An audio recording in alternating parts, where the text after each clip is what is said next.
అని తెలియని రాగము పలికింది తీయని భావనలో మనసే జ్యోతిగా వెలిగింది మమతల కోవెలలో ఈ మమతల కోవెలలో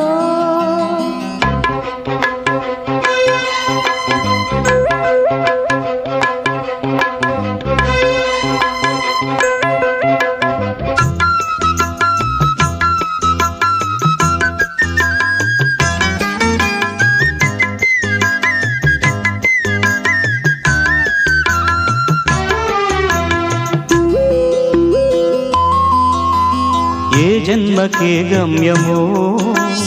తెలిసేది కాలానికే ఏ పువ్వు ఏ పూజకో తెలిసేది దైవానికే ఏ జన్మకేమైనా ఈ జన్మలో నీకు ఖైదేలే అయ్యా